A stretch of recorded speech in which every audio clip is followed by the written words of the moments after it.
and welcome back to Mother Tongue, your eyes, ears, and finger on the pulse for all parents around the world. Let's get going, shall we? We are so incredibly excited to welcome Brianna Fade to Mother Tongue. Brianna, how are you? Good, thank you. Thank you for having me. Oh my God, thank you so much for coming on. I'm very excited to have this chat today. As you might not be aware, actually, I am pregnant at the moment. So hearing people's pregnancy stories and birth stories is like my favorite thing to binge out on. So I'm really excited to hear more about your journey through pregnancy. But before we get into all of that, can you just tell our lovely listeners who might not know you a little bit about yourself? Sure. Well, firstly, congratulations. I had no idea, so that's so exciting. Thank you. Brianna Ramirez Fade, or Fahid. I am originally from Los Angeles, California. I've been in Dubai for about 10 years now. Just a little bit of my background and kind of how I grew up. My grandparents raised me from birth because my mom had a bit of a complications at birth. I don't know if you know the story. It's a whole long story. But Oh, wow, no. So it goes pretty deep, but we'll kind of just skim it now. During my childbirth, when my mom was giving labor to me, she had a bit of an accident, so she wasn't able to raise me. So my grandparents did their best. Oh my God, I had Yeah. no idea. Yeah, that's a whole other kind of conversation. But yeah, we can talk about that, but I don't want to. Yeah, no, I mean, I definitely want to come back to that because I can only begin to imagine how, like, what impact that must have had when you were pregnant and going into giving birth. I mean, I can't even begin to imagine, but we will circle back to that. You've been here for quite a while now, and then obviously you married Kris. I don't even remember how long ago now. So I came here 10 years ago. I met Kris 6 months in. A lot of people Wow. Yeah, so we've actually been together since then. Which is funny because we only got married 2 years ago. So people think that we just, we're still young in our marriage, but we've been together for nearly 10 years now. Wow. And I mean, you've had such an interesting life since you moved here. I mean, obviously, I can imagine marrying Kris and going out with Kris came with a whole lot of fun things and interesting adventures as well. But then obviously you became a star on Dubai Bling, which is huge. And you've been really thrown into the limelight. How has that whole experience been with you? It's been amazing. When I first met Kris, I had no idea who he was. I didn't listen to the radio. I think back then I didn't wake up until 11 a.m. Sometimes I had no idea who he was. And then we kind of started dating and chatting, and I just would see random people come up to him and ask him for photos. I'm like, do you know this person? And he's like, no, they're fans. And then you kind of start realizing, okay, yeah, he's kind of a big deal here. And I've always been kind of, I guess, more reserved and not necessarily, in the spotlight as much. So I've always like enjoyed the ride, enjoyed the journey, but kind of taken a back seat until Dubai Bling, where you're kind of forced to be in the spotlight more. Yeah, I can imagine. I mean, how did that conversation even go when they approached you to be on the show? Were you like, yeah, let's do this? Were you a bit apprehensive? I mean, I can only begin to imagine. I mean, no one's ever asked me to be on a TV show. So, Well, you know what? I mean, when they told us what the premise was about, Dubai Bling, you obviously expect it to be very flashy and showy and things like that. And that's just not who we are. Like, me and Kris, obviously we live a good life, but we're not as showy. Like, we're not dripping in brands or whatever it is, so we were a bit apprehensive because we're like, I don't know if we're the right people to be on the show. But they did want that realness and authenticness. So, when they said that we can be our true selves, we took it on board. So you see us, we talk about like real life, we get married. I announce that I'm pregnant. I talk about my Graves' disease, and there's like real life situations, of course, with the with the bling and the drama as well. But no, it was definitely an interesting experience, to say the least. And I mean, it's must have been such a massive deal for you kind of going on this show and then finding out you were pregnant and thinking, how does motherhood and becoming a parent slots into this kind of whole world of reality TV? At any point were you a bit like, I'm a bit nervous. What do I do now? I mean, okay, let me see what I'm going to say. I mean, definitely this, hold on, sorry. Sure. I think definitely motherhood takes like, sorry, what's the word? motherhood definitely is like the number one role. It takes Mm. priority out of all the things. Being a reality star or even being a brand manager of Fade Fit, like, you try to juggle all these things, but definitely being a mother is like the priority. And, you know, um, if I have to take a back seat on these things, like being a reality TV star, being an influencer on social media, even though they are my livelihood and, I do make an income from these things, I'm taking a step back from those a bit and, just focusing on being Kris's mommy. Oh, and he's so cute. I must say, he's adorable. So just taking it back to the very beginning, obviously Kris has two children already who are, I believe they're kind of going into their teenage years Oh now, yeah. right? Oh Yeah. yeah. So was kids always something that you guys knew you wanted to have? Have you always kind of had it in you that you wanted to be a mum? Actually, no. It was, being a mom was never really an idea for me until I think I met Kris. Even and not right away either. I think in our initial Mm. relationship, because he had the two kids, it wasn't something that we were rushing into. It was not until later on. I think close to marriage is when I was like, okay, you know what? I think it was just more me mentally and where I wanted to be in my life. I just wanted to, have accomplished, things in my life, travel, my career, and I'm like, okay, now I'm able to be completely selfless, and not have a selfish bone in my body and say, okay, now I can dedicate my life just to him, and this is what I'm going to do for the rest of my life is just be a mom. So yeah, now I'm like, do I want another one? Yeah, I feel like when you've had your first, it kind of gets to that point when they come up to a year old and you're like, oh, is it now the time to Yeah, maybe have baby number two? right. Trust me. And then when you go from baby number two to number three, it's like, do I actually want to do this? And I'm still not sure, to be fair, On but to it's a bit number too three. late. Yeah. Yeah, this is number three.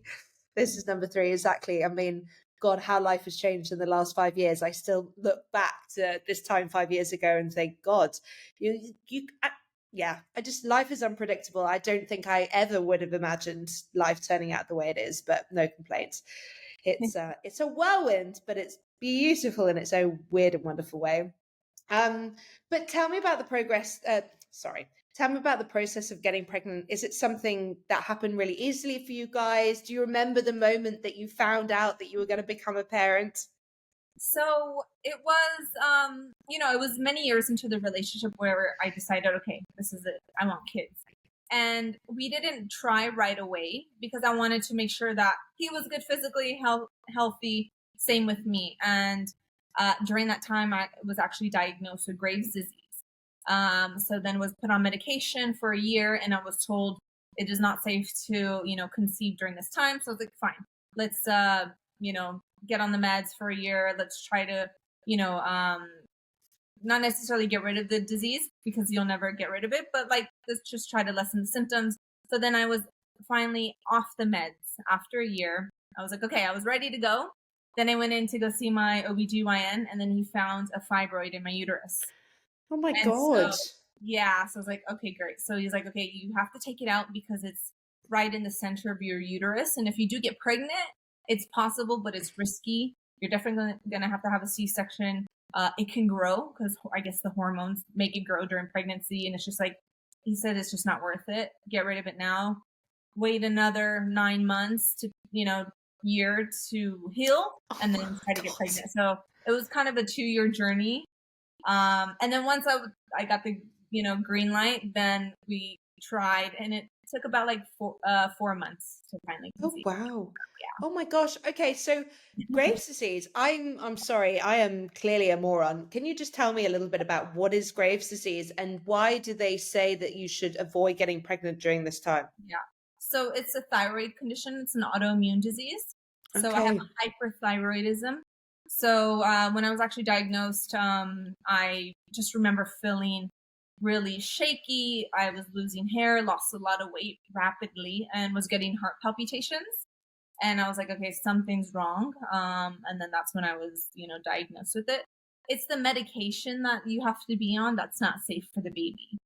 Um, Wow. and your hormones change when you're pregnant, so it could have just made the Graves' disease worse. if I got pregnant at that time. So Okay. And now you can totally manage it. Is it something that you can kind of keep control of through diets and stuff? well, now that I given birth, everything was fine until just recently. So now I'm back on the meds. So it was dormant. Like I was, it your diet, your vitamin deficiencies, and all these things. There's so many factors that kind of contribute to that. Um, and now I'm back on the meds. So we'll see. We're seeing how it goes now. Hmm. And tell me about finding out that you were pregnant. I mean, how did you break the news to Kris? Were you alone when you found out? Were you together? Well, firstly, you need to watch season 2 of Dubai Bling because I definitely do. Oh, really? Oh my gosh. Okay, yes, I will. so, which is funny because we were filming during that time and we were Wow. trying to conceive during this time at the same time. So it was like all this stress, right? Filming, trying to get pregnant, doing the ovulation sticks, all of that fun stuff, right? Oh my Um, God. so it's funny is it was our first year anniversary that we were filming, and Kris had a surprise for me. He had like a surprise dinner. I mean, spoiler, because you're gonna see it. So he had a beautiful surprise anniversary dinner for me set up, and at that time we were talking about it on the show, me wanting a baby, and we were talking about like the journey that I've had so far and things like that. So you can see that we really wanted to have a baby, and just like at a chance I was getting some certain symptoms. I was like feeling a little sore in certain places, and I was like, okay, something's up. So I took a test, and I was like, and it came back like the lines, the lines, and it was very faint. And I messaged one of the producers because we were filming literally the next day for our anniversary shoot. And she's like, go get the digital one right now. And she's like, that one's pregnant, not pregnant. I was like, okay. So I did it, and it said pregnant. And I was like, oh my God, okay, what do I do? Like, do I tell him on the show? Like, and she's like, this is like perfect. Like, you couldn't write this, right? It's not scripted, by the way. So it's like, you can write these things. So she's like, you have to tell him. Like, it's such a perfect, like it was written out beautifully, right? So I had a little present for him, a little box. We're exchanging gifts. He gave me some jewelry, and I put the pregnancy test in there. Oh, Yeah, that's how we did it. So you can see the whole thing on the show. Yeah, it was a beautiful. Just like, and it was on our anniversary, like a year after we got married. Like I told him I'm pregnant. Like it was just perfect timing. oh my God. You couldn't write it. That is quite literally perfect. Wow, what a moment. Okay, I'm definitely going to be watching that. Definitely. I will link it as well in the show notes so anybody who wants to go and watch it can. My God, so special, so special. And then you mentioned then that you were getting a few symptoms. How was the first trimester for you? Because I feel like I've experienced every symptom under the sun during these 3 pregnancies. And we all know the first trimester can be just horrendous. How did you find it? How did you find those first 12 weeks? You're probably gonna hate me, but I had no it was beautiful. I loved it. No. I didn't get morning sickness. Nothing. Like no swelling. Like I don't know, nothing. I enjoyed like every trimester. Yeah, it was beautiful. Oh my gosh, I'm so jealous. I feel like I'm now 22 weeks and I feel like I've only just turned a corner. Week 17, I started to feel better. It's Oh, been the most brutal pregnancy I think I've had so far. oh Gosh. So I'm very jealous of you. Okay, well, that is great. And I mean, obviously, I follow you on social media. You have a very active lifestyle. I know that you like to go to the gym. I mean, how did your lifestyle in general change sure. when you found out you were pregnant? Did Yeah. you still work out? Did you feel confident enough? So the first trimester, great. I was active. I was actually training for half marathon when I found out I was pregnant. So I was, Oh my God. obviously with my doctor's go ahead, I was like, okay, continue that. And then I think I'm not really sure exactly when, but there were, when I got bigger and my uterus grew, they saw that my placenta was low. So then I was told, okay, don't work out, take it easy, just walk around the block. I was like, okay, so I took it easy, and that for me was a bit challenging because I've always been active, and I think just mentally, it's not even the physical, it's like mentally, Yeah. I enjoy it. It's kind of like I'm in my zone for there. So couldn't do that for about 3 months. And then they told me that my placenta, we did another scan. They told me my placenta wasn't necessarily rising, but it wasn't covering, covering my canal. Hmm. So they're like, you know what, just, you can do some Pilates and some yoga. So I kind of continued at the last trimester. I was just doing that, but staying active. Enjoyed it. Yeah. I enjoyed pregnancy throughout those. It was a beautiful thing. Yeah, that's the thing. I mean, I have friends who very much fall into two different camps. Some of them absolutely love it, and some of them are just like, no, get this baby out of my body now. Um, Weight gain was a big thing for me. Between every single pregnancy, I went from being very small to very large very quickly. And I mean, I've had multiple doctors tell me that I've had excessive weight gain, which is always fun. I think in my first pregnancy, I gained 30 kilos. And I know a lot of women really struggle with the weight gain during pregnancy. Is this something you experienced? Did you ever go through a phase where you were like, oh my God, my body's changing so much, I can't cope? Girl, I was wearing my same clothes that I was wearing. If I had to buy anything, I was like went up one size, but I was showing my bump off, so I would wear the crop tops and like I loved it. No, I didn't actually have to face any of the weight gain. Luckily, knock on wood. Um, I don't know if that's just genetic or I don't know what that contributes to. I know definitely now, like losing the weight has been not so difficult because my Graves' disease. I mean, it's a horrible condition, but it also helps you lose weight. Right. Okay. I've been able to kind of keep off the weight because of that. But yeah, I Amazing. didn't have any crazy side effects. Oh my gosh. But it sounds like you were just made to be pregnant, genuinely. People have said like, because I loved it, right? Love pregnancy, like, and everything like that. And I was like, okay, it makes you want to have another one, but then probably that other one that you do have is going to be completely 360, and it's going to be the worst thing ever. But You never know. I feel like some people just get a free pass with stuff like this. Like I know lots of people who have just, they've had boys, they've had girls, and they've just had nice, normal, easy pregnancies. And then I've had others who have just been flawed for every single one, regardless of what they're having. So I feel like you'll be fine. yeah. Let's see. But anyway, you mentioned obviously at the beginning of this podcast that your mum experienced some complications during childbirth.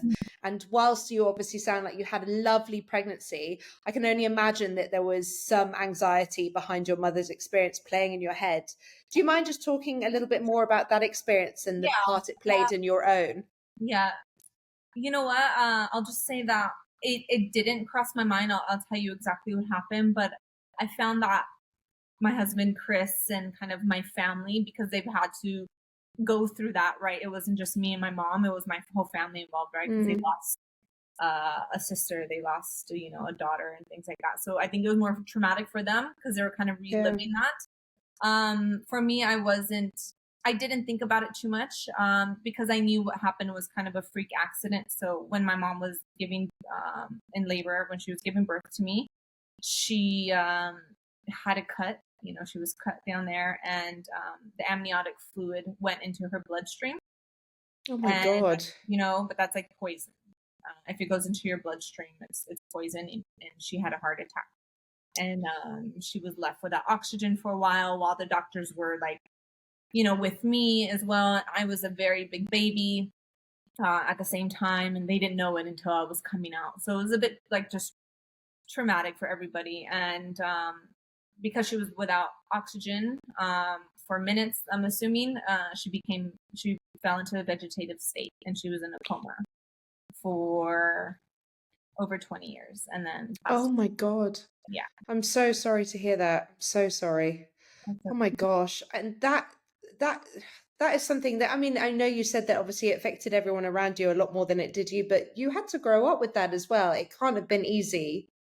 No, it wasn't. When it's just, it's different, it's a different experience because I think people relate it to them, like, because people that maybe had a mom, so they envision them not having a mom. So then they kind of feel sad about that or feel sorry for me. But I never had her. Like, I don't know her, I would see her in the hospital, but we couldn't communicate. So, that attachment was never there. It was a bit interesting when you're growing up and kind of having to visit somebody that is your mom, but you never got that kind of care. And that love Yeah. that you would have gotten, you know, possibly. Mm. So it was a bit different. Obviously hard, you know, like, you know, but you know, It's incredibly. my grandparents raised me, but at that time they were old, you know, they were much older already. They're already grandparents and Yeah. thinking about having to raise a new baby. So that was definitely challenging. But I grew up with, you know, a lot of cousins, a lot of aunts who kind of, it was a tribe, right? You know, so very interesting upbringing. And yeah, I mean, I mean, I know Kris, my husband, was a bit scared for me, and he actually, even though I had to have a C-section, which I did, which we can talk about, he he wanted me to go through that because he knew the story and he was just so afraid that something like that was going to happen to me. But I was like, it's a freak accident. Like, I don't think things happen. I mean, to be honest, I don't know what the stats are now for these kind of things, but I'm like, we live in a different, you know, day and age. So it's very unlikely that, you know, something like that's going to happen to me. So, but, you know, yeah. I tried not to think about it as much. Well done. I mean, I'm so glad that you managed to have such a positive pregnancy, and then from the sounds of things, birth experience as well. I mean, that is big considering everything you went through. I mean, I'm an anxious wreck regardless, and I've never had to experience anything like that. So you're incredibly brave, incredibly brave. I definitely want to touch upon the birth and your C-section experience. I have a lot to say about C-sections, but I want to talk about your experience in Dubai. I mean, obviously, there's no lie that the healthcare in this city is just incredible, and we're spoilt with some of the best hospitals and some of the best doctors. But people always find picking a doctor really, really hard. And I mean, it's a very different system to what we have in the UK, where most of my friends back home are having babies. And the whole concept that you have a doctor is a bit bizarre. But how did you find finding a doctor? How did you go about finding one? And did you love your doctor? So firstly, yes, I love my doctor, Dr. Aparna at King's College Hospital in Dubai Hills. It was easy again because I had my doctor who removed my fibroid, Dr. Ibrahim at King's. He suggested her. He was just like, you know, when he knew that I was pregnant, right away he's like, Dr. Aparna. I was like, okay, none. I didn't have to. Like, okay, great, thanks. You made my life easy. I didn't. So good. I knew I was gonna have it at King's because that was kind of already set in stone. Yeah, it was fairly easy. I don't even know, like, I don't know what women actually have to go through when they find a doctor. I feel like I've seen so many different doctors now. I'm on my third doctor with this pregnancy, but I think I'm just becoming such a princess and I'm so picky that I just need to chill out. Okay, yeah, well, if you want to be mine, I'll give you her contact. Yeah, I'm definitely going to be Googling her after this for sure. And then when it came to like preparing for birth and stuff, did you do antenatal courses? Did you do a hypnobirthing course? Because obviously nowadays everyone's like, hypnobirthing, loves it. Yeah, you Or know, were you like, I'm just going to go for it?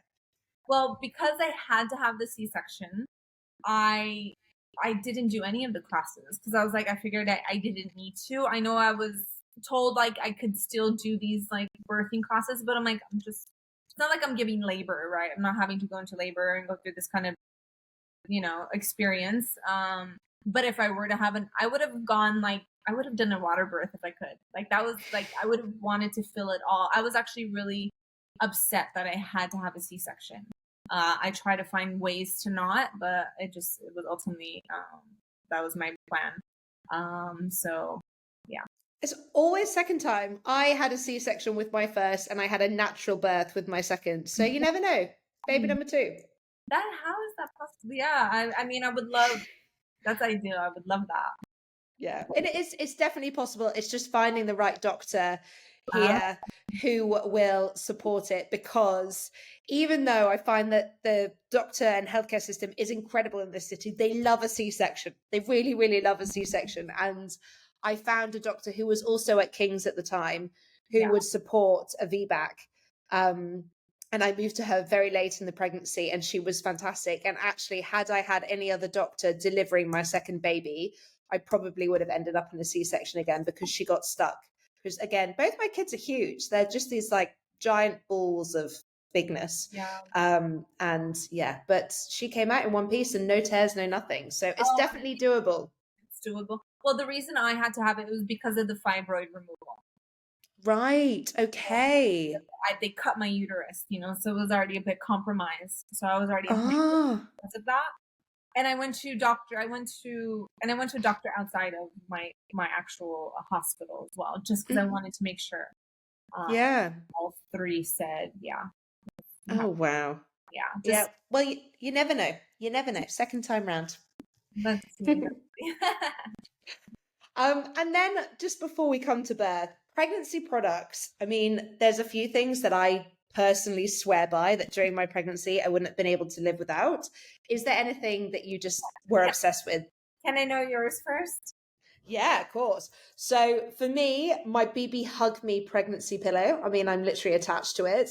In fact, I've had one with all three kids and it stays with me long after the baby's born, like long after.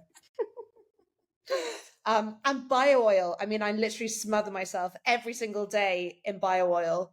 I'm obsessed with it. And then I actually, at the moment, I've got this amazing, it's like an all-in-one jumpsuit, but it's super stretchy, but super comfy from a place called Bump Suit. And it's incredible. It's easy to get on and off, which I have to do often because I pee constantly, but it's just really supportive and very comfy. And I literally live in it. I live in it. You know what? I didn't find anything that was like, oh my god, like my savior. I had actually two pregnancy pillows, but I think I just didn't use them. I ended up giving them away. I find that like I'm just creature of habit, and I have my pillows. I ended up just using just my normal pillows, Slotting them. slotting them in, getting a few more, but like just making, I just used what I had and made it work. Yeah, I mean, taking it back now, obviously your little boy is he a year now? Is he one? It's almost 10 months. Oh my God. So it probably seems like a distant memory now, but I'm getting to that phase now where the doctors are like, you can't sleep on your back anymore. And I'm like, oh, why? And you have to sleep on one side more than the other. And I just feel like I wake up in the middle of the night and half of me is like, one arm is like totally dead. I'm like, gosh, I don't miss this. I don't miss this bit. Yeah, I got used to, and I only sleep on my side now. Like I feel like I'm Do sleeping you? the same way. Yeah, with my pillows, like I sleep with a million pillows still. Yeah. Oh my gosh, I cannot wait to sleep on my back. I also can't wait to like jump on my bed on my belly and be like, ah, I'm not Yeah. pregnant anymore. It's great. The one Uh, thing I do miss though is getting just being able to get a massage. Getting a pregnancy massage is the most uncomfortable thing ever. I I know. got a few, but it's just so uncomfortable. Like it's just not worth it. That's the one thing I miss so much. I have lymphatic all the time because the swelling during pregnancy has just been so bad, and lymphatic drainage has helped me so much. But having a massage in general, I'm just like, well, what's the point? I'm uncomfortable and kind of like lodged on my side. And then they're like, roll over. And I'm like, okay, give me 10 minutes, please, as I just kind of launch myself over to the other side. I mean, the whole thing. I'm just like, no, this is not enjoyable. This is not enjoyable. So many things are just not enjoyable during pregnancy. But anyway, the end goal is great. um, and then talking about the C-section and the birth, how did you prepare for that? When did you deliver a bit early then if you were booked in for a C-section? So when you have a C-section, I think they want you in a week before, right? Your actual due date. So I Yeah. prepared for that. So he was supposed to come on November 23rd. I remember the date. We picked the date, November 23rd. November 6th, around midnight or so, I started getting contractions. And No. and at the end of the birth, I was as you are. You're so uncomfortable. Didn't sleep, insomnia, all these things. Couldn't sit still in bed, just uncomfortable. So Kris was sleeping in another room at that time. So I remember like November 6th, midnight, just started getting contractions. And I thought they were Braxton Hicks at first. And I was like, okay, let's write this out. Let's time it. They got more consistent. I had to I remember like having to hold my dresser and like breathing, I was like, okay, shit, like these feel real. And I was like, I don't want to wake Kris up because it was like late. He has to be up at 4 a.m. I was like, Yeah. call him. So I had messaged my sister, my best friend, my bridesmaids. I was like, telling him the situation. They're like, girl, go wake him up now. Just go. Even if it's a false alarm, it's important. Just go. Yeah. So, did that, got strapped up to, I don't know if they have the machine that kind of like checks the big old band around your belly, check to see if I was dilated, like the contractions were consistent. And at that point I was maybe 3 centimeters dilated. They're like, okay, yeah. They're like, okay, now we're going to call your doctor. And I was like, and at that time I was like, we had this plan. Like when you have a plan, you're like, you have to wake them up. Like, you know what I mean? Like you have the anesthesiologist, your midwife. Like, I was like, I felt bad that I had to inconvenience them, which I shouldn't. But they all came in like, just waking up, and they're like, and then by the time my doctor came, I was dilated a little bit more. By the way, that's the worst thing ever when they check you.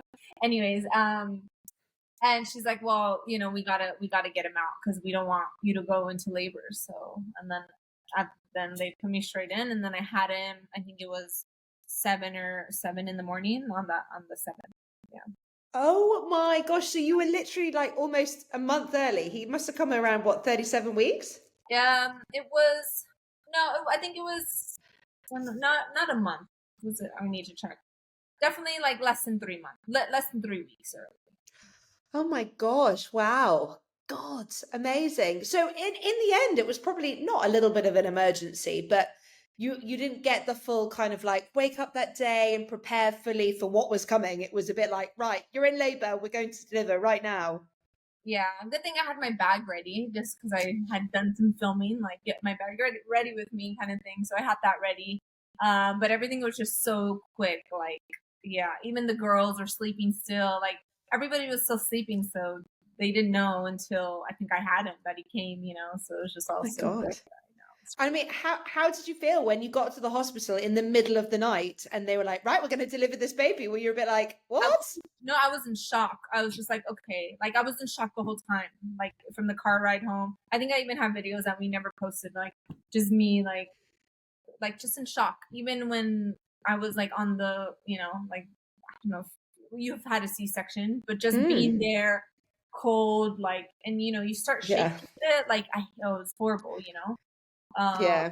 Just in shock the whole time. And then I actually posted a video. It's like it's real. But we posted a video of him coming out, and you can see like when I see him like over the sheet, I'm like, that's the first like noise I made. I'm like, oh my God, I'm like crying just like because I see him. It was like that was like I breathed.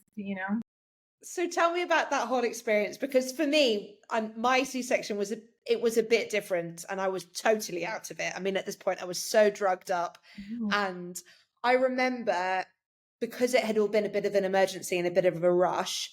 I remember them kind of.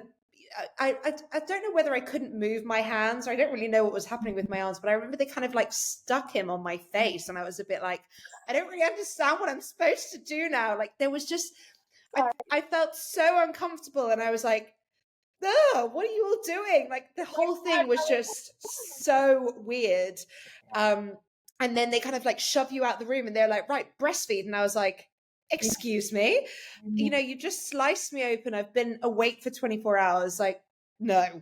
But how was your experience? Like when you first saw him, you said you were really nervous. Then you saw him, and it was amazing. Like, tell me kind of from then on the waves of emotion. I just remember like the tug. Do you remember the tugging and the pulling? It's just Oh my God.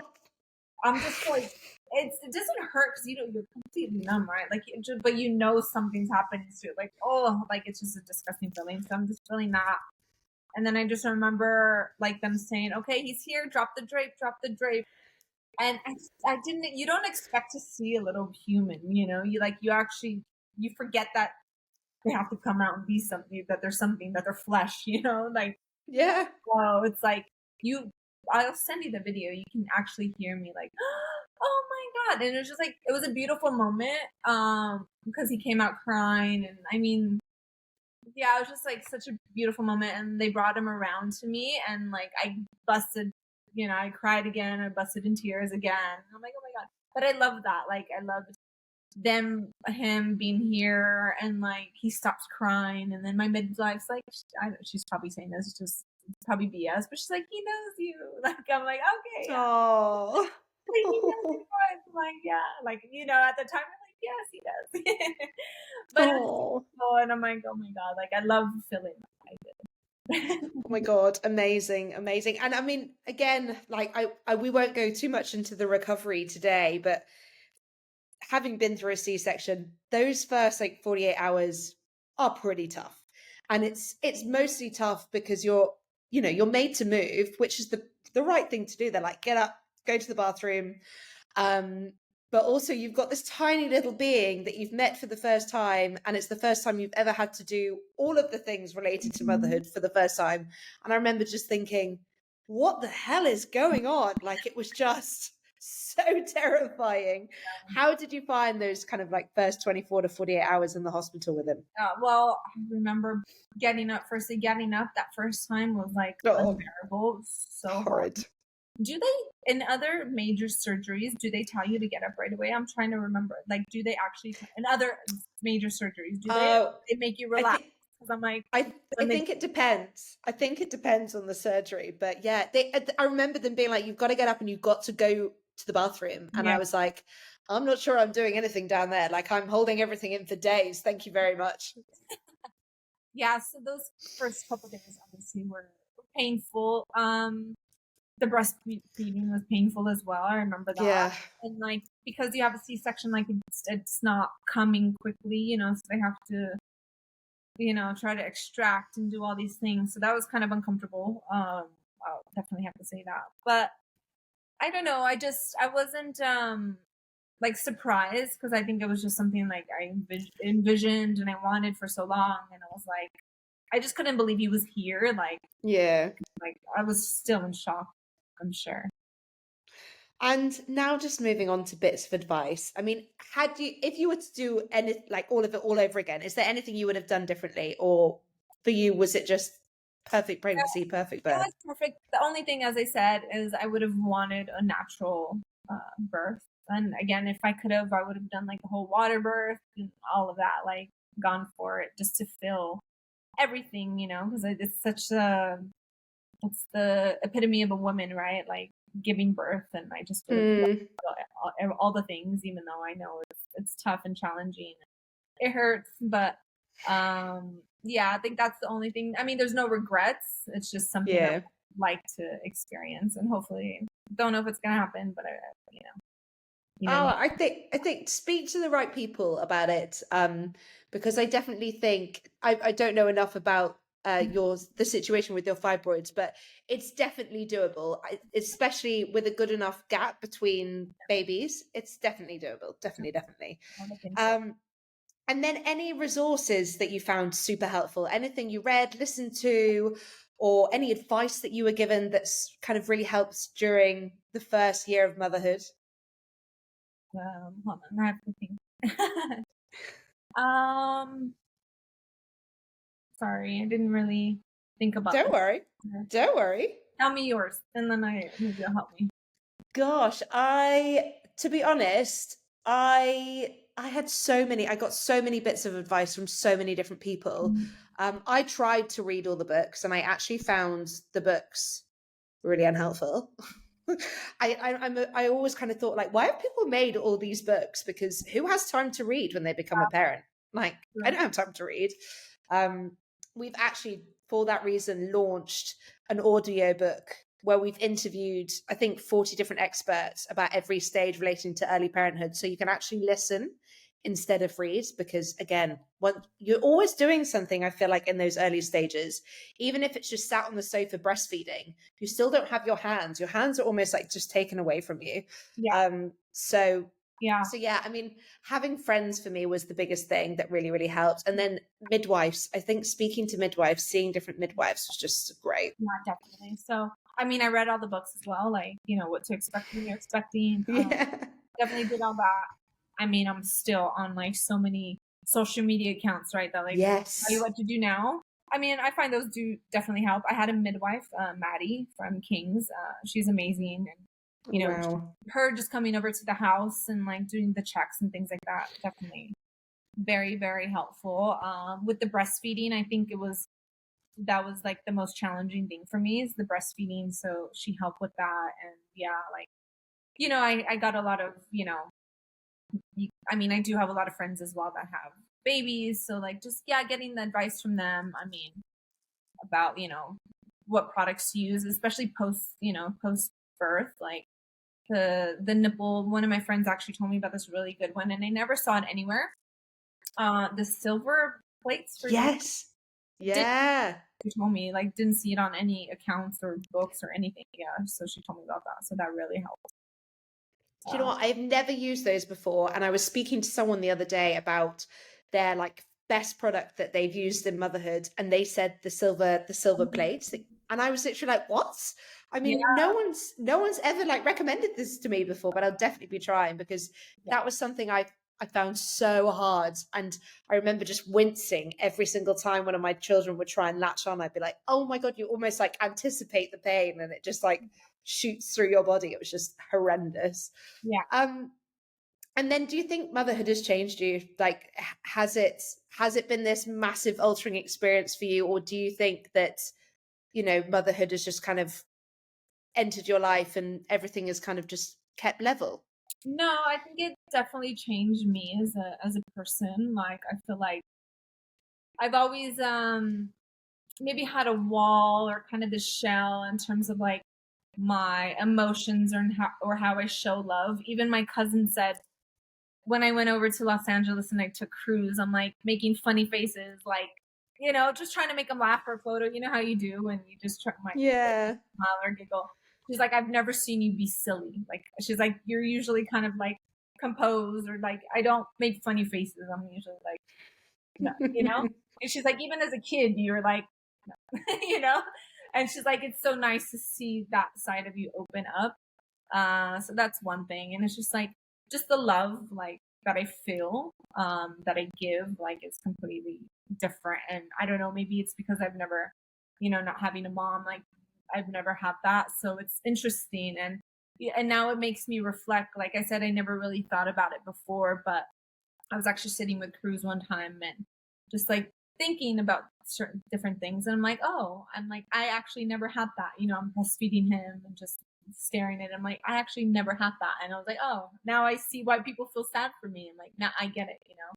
So Yeah. it kind of makes you reflect on certain things. Yeah. Oh, it sounds like you're an incredible mum, though, honestly. Mm. Before we wrap up today, we always ask our guests to share one tip and one product. So if you were to leave us with your favorite product and your best tip, what would they be? Okay. I need to think about this. Oh, okay. Um, Let me see if I can find one. Okay. So because I had a C-section, I mean, it's a very like medical thing, and I'm sure you'll get it if you do have a C-section, and hopefully if your doctor doesn't prescribe it to you, please ask them. But it's called sickle silver. Hold on, can I find it? What's it called? Silver. Sorry. Don't worry. Sorry, I'm just like sickle silver spray. I just want to make sure I get the right word. Do you know what I'm talking about? No. Yeah. No. Called Sickle Silver. It's just a spray. You just spray it on your scar. And it just helps with like, healing and all the process for your scar. So yeah, and like I look great. I mean, yeah, I think it's due to that, but yeah, definitely something. It's just like a little spray, you spray it on your scar and it like heals it really nicely. And Oh so my gosh. um, Great tip. yeah, Linking this for sure. Thank you very much. And yes. what about your tip? If there was anything that's like really helped you, or a saying that's really helped you on motherhood or anything, what would it be? Um, oh, sorry. Don't worry, take your time, honestly. What's your tip? Give me some inspiration. Oh God, I feel like I feel like I don't have so many, but Yeah. I feel like if I was to go back and give myself a tip when I Yeah. was a first time mum, it would be around not not giving into the guilt. Don't let the mum guilt rule your life. Mm-hmm. Try and take a step back from that. I mean, I was riddled with mum guilt first time round. I constantly thought I wasn't doing well enough at work, well enough at home. I was being a crappy wife. And actually, I was doing great. I feel like Yeah. just being you is enough for your Yeah. kid. You don't have to be Yeah. the best at everything. You Sure. just don't. Life is too short to stress yourself out that Yeah. much. Okay, I have a tip. Um, Obviously, I think it depends on like your situation and where you live, and if you have that like help. But definitely sleep, sleep, especially at night. Like what I found, because I do have two amazing nannies. They're sisters. Virginia was my night nurse in the beginning, so she was kind of like there in the baby's room. Obviously, he was in his crib, and she was kind of in a separate bed, and she would bring him, whenever to my room where I was sleeping, and she would bring him in, so I can feed him. And it was the best thing. And we actually kind of continued that as well. So I can get my sleep because during the day, I'm well rested and I'm with him completely. I'm not stressed. I'm not tired. I'm like, he is my guy, and I'm like, and I think because of that, I, didn't have any depression or anything like that after as well. So I think definitely like get that support and sleep as much as possible if you're able to. I think this is great advice. And actually, for the first time, I never had a night nanny for either of my other two children. And this time I've already booked someone in, because if you are sleep deprived, it's almost like a form of torture. And I mean, I go insane when I'm sleep deprived. I just don't turn into a decent human. So that is a great tip. And I will definitely be mentioning that in the show notes. Thank you so much, Brianna. And for anybody who wants to reach out, say hi, give you a follow, where can they find you? Yeah, of course. So Instagram at Brianna Fade. And yeah, I'll be there. Fabulous. And I'm going to link season 2 of Dubai Bling also in the show notes. And I'll be checking it out as well. Brianna, Yeah. you have been incredible. Thank you so much.